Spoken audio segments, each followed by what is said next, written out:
trying.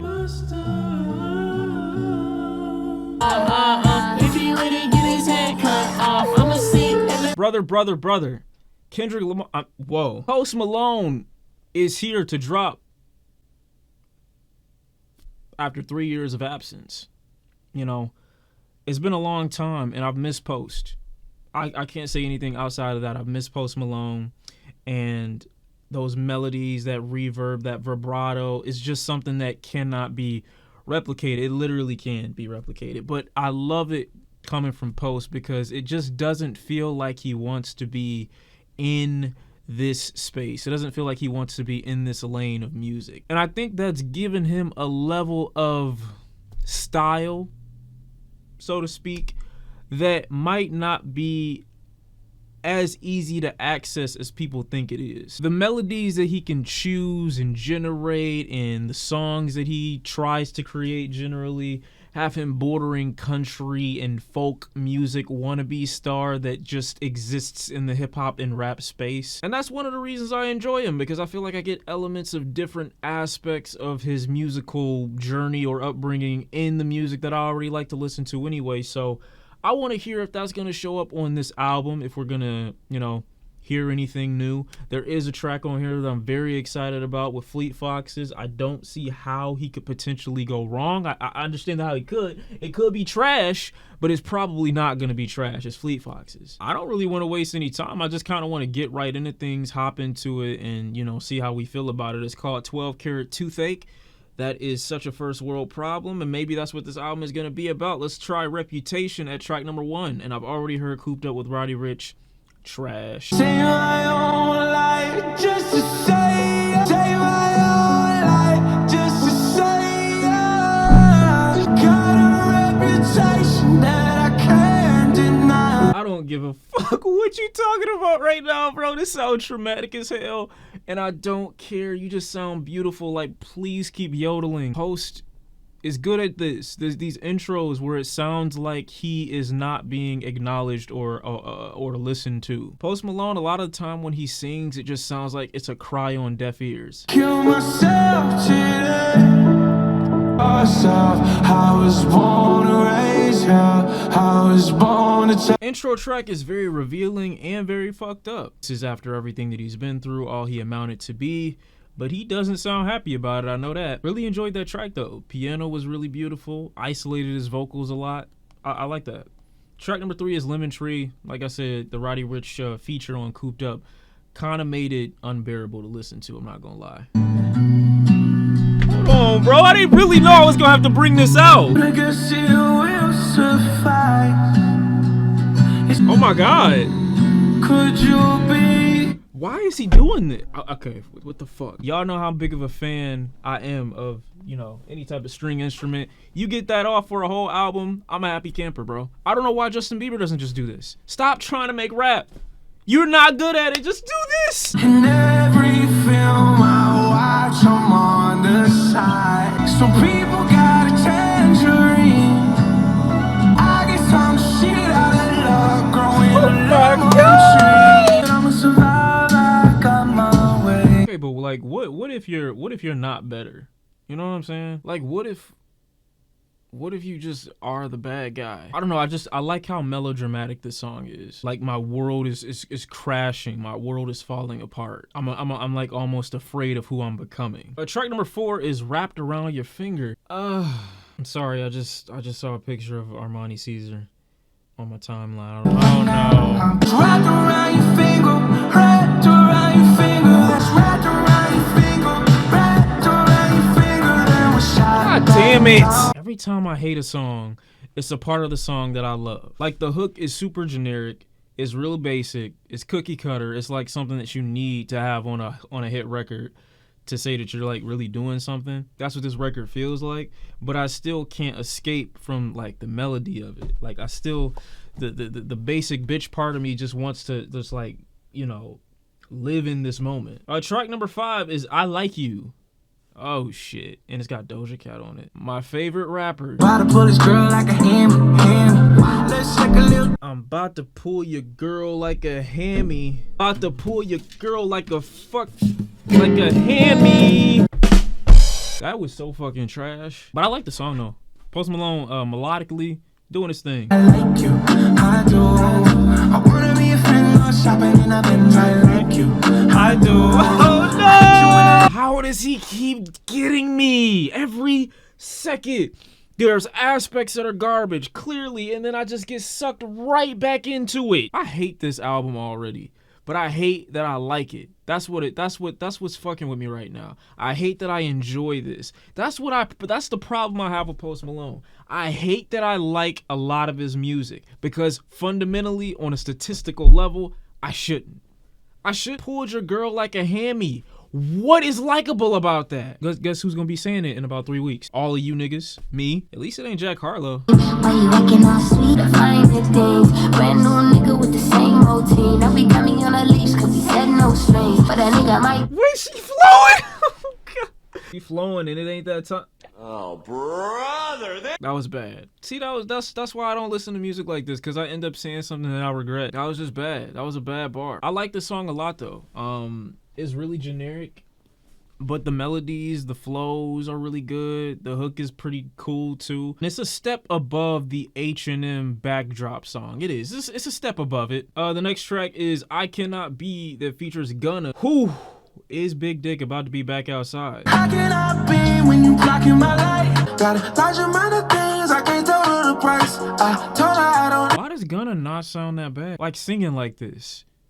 Like this isn't enough to get him out of the court case that he's in right now. Like the judge won't hear this song and be like, oh, you know what? On second thought, maybe I didn't see nothing. But it's definitely a track that gets me to like acknowledge Gunna's skill with melodies. You know, it don't sound too bad. Post Malone sounds ridiculous on this song. And I do think Gunna sounds a little funny too. He just sounds less awkward on the song than Post for some weird reason. Lyrics trash, mixes subpar. It's all right. Track number 7 is insane. Let's hope it's actually insane. I'm a bastard, I'm a bastard. Hey, you don't believe me. We both got a house, but it's different. Yeah, we both got teeth, but it's different. Going back shit in the backseat. Range. Hey, second verse. No, bro, don't introduce your second verse by saying second verse. That's You're breaking the fourth wall. You're being awkward. Sometimes, you know, when stuff like that happens, I just forget. Kind of crazy, bro. Like, why would you actually do that? This is a simple enough song. It's not crazy in terms of like its beauty or anything like that, but it's listenable. Post is fucking your bitch in the back seat. You got a car. He got a car. His is better. You got a house. He got a house. His is better, because it's levels, and those levels between you and he are insane. Oh my god, we are finally at what I think might be the best track on the album, which is Love Hate Letter to Alcohol featuring Fleet Foxes. Please be good. It's already amazing, bro. Like it's really levels. It's really levels. Sometimes I forget who the fuck I'm fucking with. And sometimes that person that I'm fucking with is Fleet Foxes. And I forget that. I forget that a lot.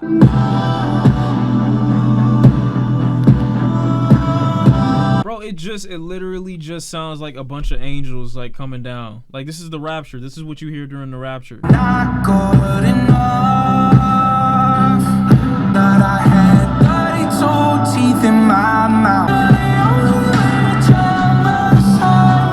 I've never almost made a V shape with my leg so fast.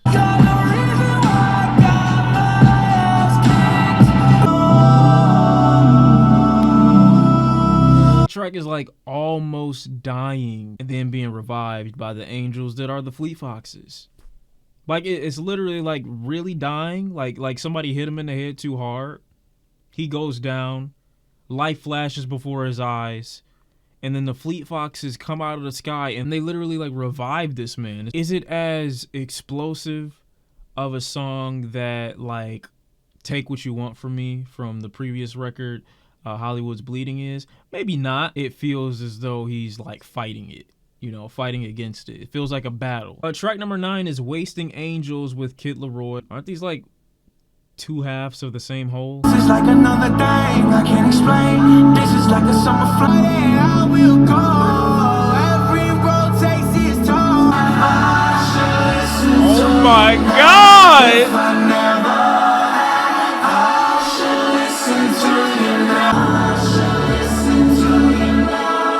Wow, I did not expect that song to have such a huge, grand, angelic, and it is kind of funny because the song, you know, Waste of Angels, but angelic ending. That was a beautiful climax. Jesus. And I didn't expect it coming from the Kid LAROI, because I'm not a big Kid LAROI fan, but as I just said in the intro, I mean, it makes sense that these two would be on a record together. And it is kind of hard to differentiate their sounds because they do sound so similar. They use their vocals in a very similar way. So sometimes it's like, maybe that's the Kid LAROI, maybe that's Post. I'm not 100% sure all the time, but that type of chemistry just helps to reinforce the idea, and having someone like the Kid LAROI compliment him in that way only reinforces the power of this song. Which is, I need someone else out there who has just as strong, just as powerful vocals as me if we want to hit this huge orgasmic explosion at the end of this song that we just did. And I thought that was really nice. This whole album so far has felt like Post Malone going back and forth with problems and demons that he's actively trying to fight against. Sometimes he wins, sometimes he loses. But where Hollywood's Bleeding was more of an external look at his environment, this one's more of an internal look at his own decision making and how it affects him. So I like that so far. He's grown a little bit. Track number 10 is Euthanasia. I got it right. I know my dad is proud of me for that one. I don't know why I'm looking up. He's literally still alive. I just don't know where he's at. Angels, euthanasia. We hold us all a moment. Say it's painless. That's pretty dark. I don't know how powerful what he's fighting is, but it definitely sounds like he wants to be put out of his misery. It's a really sad record. When I'm Alone. I don't know why Post Malone always has one or two of these tracks on every record. Extremely generic homages to the genre of music that he actually wants to make, but he doesn't make it unique enough for it to stand on its own 2 feet without also putting himself under the guise of, you know, a rap star. If you want to make that type of music, then just make that. I mean, I'm not going to listen to it, but like, just make that. Track number 12 is Waiting for a Miracle. I'm scared to die. Close my eyes. What the fuck? No! This isn't. I don't know, that track really feels like the miracle that he says he's waiting for is death. And the reason that he's so close to alcohol is because he wants to black out, because he's afraid of, as he says, dying while he's awake. Which is, I won't say it's a strange fear. It's hard to tell where this fear comes from Post. And we have the final track off of this new Post Malone record, 12 Carat Toothache.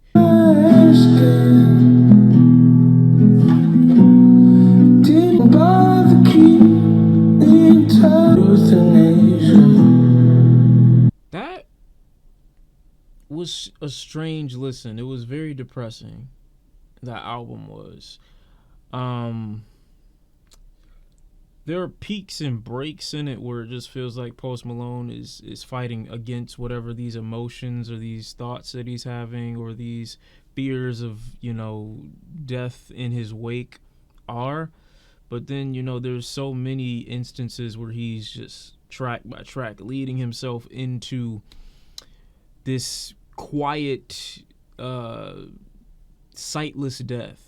That last track felt similar in structure to tracks like Feeling Whitney. Of course, some of the album gets muddied down in whatever message that he might be trying to put out there about his current mental state. With these tracks with the Weeknd, tracks with Roddy Ricch that don't really add to the album, but maybe act as mere distractions from it. And I can only call them distractions because they're not good enough on their own to be like hits or additions to the song or to the album. They just kind of feel like tracks that are in the way. Also, the record with Gunna. Some of these tracks reinforce the same idea, which is, you know, okay. Repetition can sometimes emphasize the feeling that he is trying to convey on this album, which is fine. And I don't really know why he feels this way. We just kind of know that he does. All in all, I think I enjoyed it though. I would say it was a decent listen. Tracks like Reputation, Post Malone is pretty good with the intros. I feel like Lemon Tree, Wrapped Around Your Finger, I Like You, especially the Fleet Foxes record. The Kid LAROI track I was blown away by. I was actually really impressed. And the final track is a really intimate kind of connection of everything that we've heard so far about Post talking about the type of demise, or Post talking about the type of peace that he would like to experience and the way he would like to get there. Definitely is pretty mellow. But yeah, y'all let me know what you took away from it. I enjoyed it somewhat. It's about what I expected.